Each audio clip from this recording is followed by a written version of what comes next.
Теледе ТВ кайгыл көрсөтүүсү өлкөбүздө өткөн аптада катталган кылмыш фактылары жана аларды жөнгө салууга жумшалган ыкчам аракеттерди мен Изет Жекшеев айтып берем. Кутмандуу кечиңиздер менен.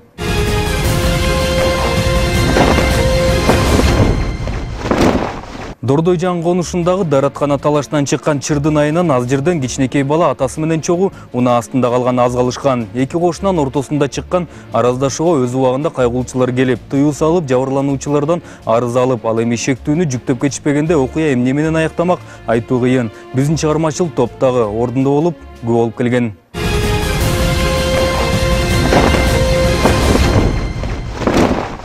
Бұл машинаның мына водитель, азыркы биз чакыруу менен келген водитель, өзү маса алып келген, до сих пор пивону ичип отурат.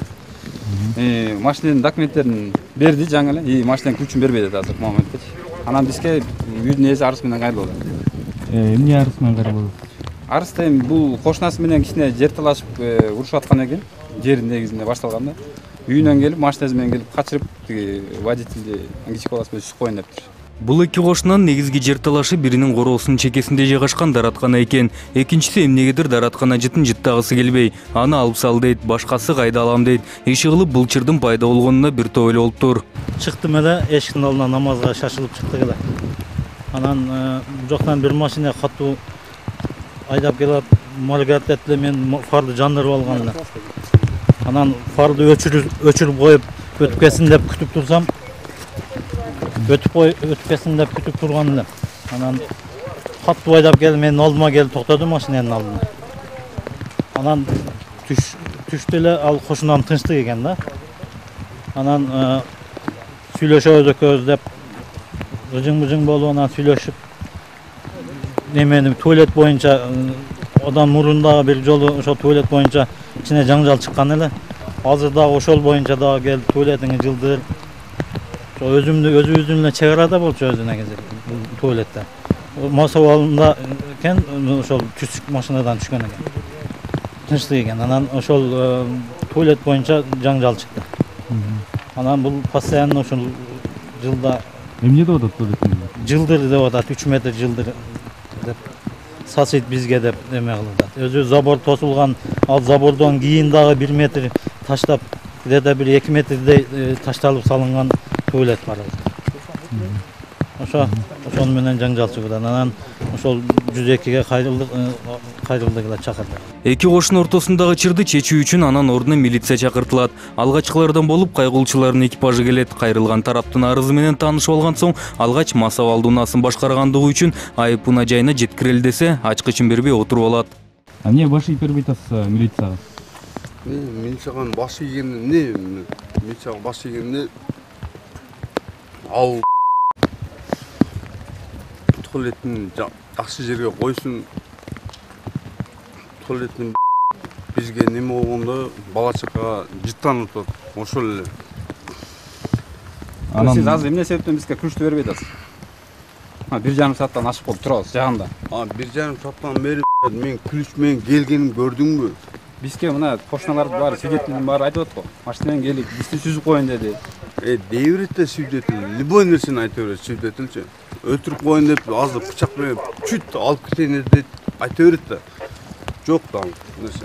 Албетте анан масабалды унаасын башкаргандыгын жашыруу үчүн алыс эмес жашагандыктан рулга келинчегин чакырып отургузуп коет. Жанысы эч нерсе деп айта албайт. Тартип сакчылардан бир биздин чыгармачыл топтон качып жүрө берет. Акыры мынтип алышып отуруп бул бейбештикка шектүүнү да көндүрүшөт.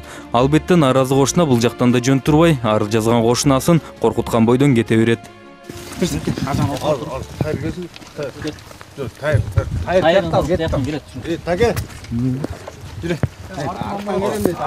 Артан барам да. Тайыр. Мен бияктамын, отурмачты. Тияққа барамын, отуруп берип чакма, отуруңуз. Максимум отурун артынан. Кел бияққа.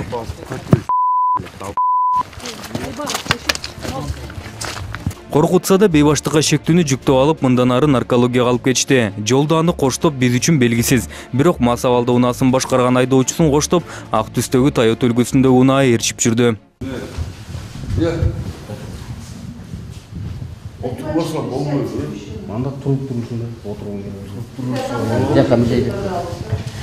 Вот коньяк или пиво, правильно? Пил, значит пил, да? А если МТС-ми? МТС. А? МТС. МТС? Когда у вас? В среду, да? Вторник и пятница. Вот. Не. В пятницу мы с тобой будем там две звезды. Не, мен Одну ошону трубочку. чыгара турган молдасым ошону. В пятницу, Анара, А? мы пойдем накрасим, в пятницу нас будут показывать. Ачка өзүм. Мен чыгарасым ошондо. Кайка чыгарасың? МТСке чыгарам, анан ютубка чыгарам, анан фейсбукка чыгарам, анан да чыгарай берем. Мына Ким? дагы эмнеге чыгарасың? Дагы толтура жерге чыгарам. А? ютубка дагы эмнеге чыгарасың? Фейсбукка бир чакка чыгарам. Кайка дагы? Мен 5 жол кайталап беремиз. Көтү азыр. А? А? За оскорбление жазып коюңбу. Эс алат үчүн Солуга атышпайт. анан дагы эмне болот? Эмне кыласың дагы?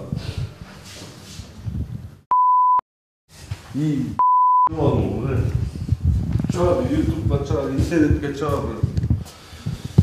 Өлчөм канча тыштык? Иши кылып бул байкебиз бул жактан да мен өзүн көрсөтүп жатты. Эмнегедир мынтип бизди коркутуп койсо, биз коркуп калчудай сөгүп да жатты. Бир нерсе кылам деп да жатты. Бирок колунан ушул күнгө чейин эч нерсе келбеди. Кооз сүйлөгөнү менен кыйратканы көрүнүп эле турду. Элди коркутуп күн көрөбү же эмне? Иши кылып өзүн өтө чоң элестетип алган окшойт. Азыр стенка коюп, андан кийин турабыз. Тек паспорт. Распишись, командир.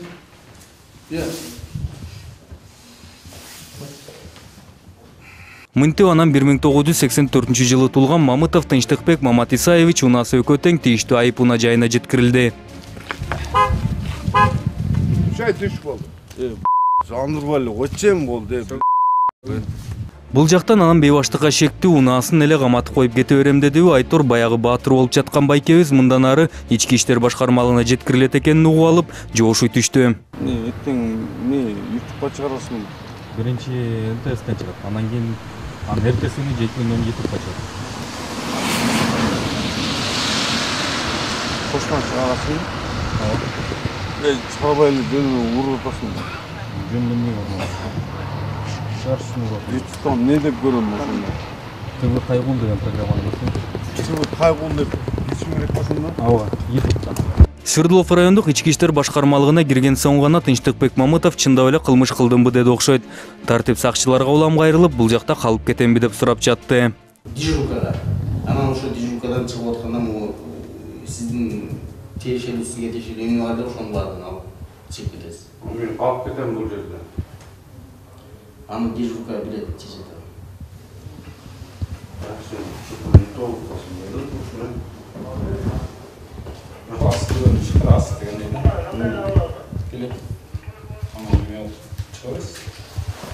Чыгып болсоң алып кетем бе? Меман тетигинде сөйлөп. А? Тетигинде якта отурган жүргүнөр сөйлөп. Ооба, жок. Чөтө некрасиво болупсаң дегенде. Некрасиво эмес, бака бул жумуш ушундай да бака. Жумуш ушундай Жана ойлош керек болчу. Жактан коштон менен кайра кечирип чыгам, анан менен ушуп отур. Бүгүн саат бүгүнкү 13:03/2016 бизге кызмат өтө жүргөн учурда 102 аркылуу маалымат түштү. Ал маалыматта Дордой конушу, Дордой бир 16-көчө 17-үйдө кошуналар урушуп атат деп. Биз дароо маалымат боюнча айтылган дарекке барсак, үйдүн ээси бизге арыз менен кайтты. Ал арызында кошунасы Мамытов Тынчтыкбек деген жигит мас абалында машинесин айдап келип, арыз жазган кишини качыра токтоп, сөгүп, жаман сөздөр менен сөгүп, оозкал сөздөр менен сөгүп, жине тийип койгон экен. Биздин чара көрүлгөн боюнча Мамытов Тынчтыкбек аттуу жаран кармалып, ал машина мас абалында айдап жүргөнү наркологиядан текшерилип тастыкталды. Машинаны штрафтанга койдук жана өзүн Свердлов райондук ички иштер бөлүмүнө жеткирилип, нөмөт бөлүмүнө өткөрүп берилди. Мындан аркы ишти Свердлов райондук ички иштер нөмөт бөлүмү териштирет. Майда бейбаштык боюнча жеткирилди. Машинасы штрафтанга коюлду.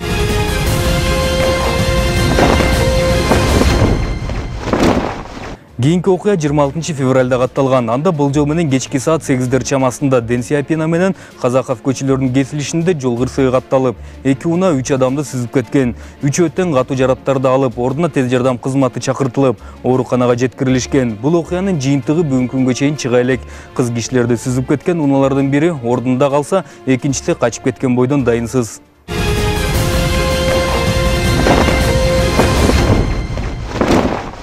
Бул тасма окуя болгон жерден алыс эмес жайгашкан унаа жоочу жайлардын биринен алынган. Сапаты начар болсо да жолдун четинде 3 адам өтүп баратканы так көрүнүп турат. Светофор унааларга кызыл күйгөнүн аркы четинде турган унаалардан байкаса болот. Акырын келип токтоп жатышат. Бирок жөө жүргүнчүлөрдү көзүнө илбей 2 унаа катуу ылдамдыкта жарышып баратып сүзүп кетишет. Бул жол кырсыгында жалпы 3 унаа катышып, 3 адам катуу жабыр тарткан. Үчөөнө тең ордунан биринчи жардам көрсөтүлүп, ооруканага жеткирилишкен. 1977 жылы туулган Ороз Маматова Кайрыгүлдү коюп кеткен Мазда үлгүсүндөгү унаа ордунда токтоп, ал эми аны менен катар жарыш уюштуруп келип Кайрыгүлдүн кызын 2000-жылкы Ороз Маматова Нурзаданы жана курбусун 1991-жылкы Байгазиева Рыскүлдү сүзгөн Nissan March үлгүсүндөгү унаа окуя болгон жерден качып кеткен бойдон дайыны жок. Учурда ал унаа издөөгө алынып, окуя болгон жерде күбө болгондорду жана качып кутулган Nissan March үлгүсүндөгү унаанын дайынын билгендер болсо, экрандын алдындагы телефон аркылуу байланышка чыгууңарды өтүнөбүз.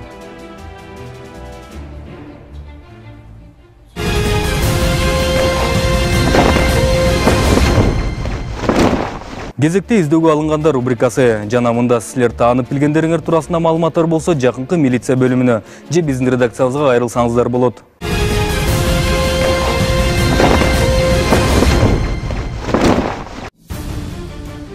Бишкек шаардык 1-май райондук ички иштер башкармалыгы 1937 жылы туулган Ханов Ренат Абдуллаевичке издөө салат. Бою 175-180 см, дене түзүлүшү арык чырай, чачак, тиш протезин кийет.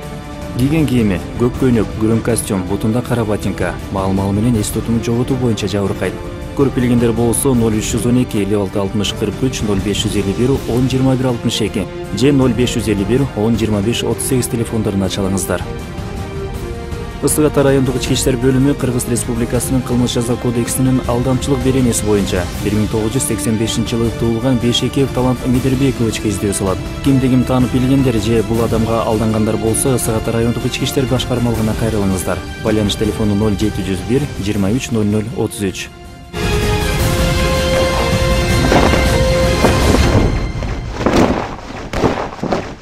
Эсерге салсак, ТВ программасы менен байланышка чыгып, сизге болгон окуянын тез арада жалпы маалымдаңыз келсе, төмөндөгү телефонго чалып, же WhatsApp аркылуу тасмаңызды жөнөтсөңүздөр болот. Ал эми биз сиздер менен кайрадан эфир аркылуу көрүшкөнчө саламаттаңыздар.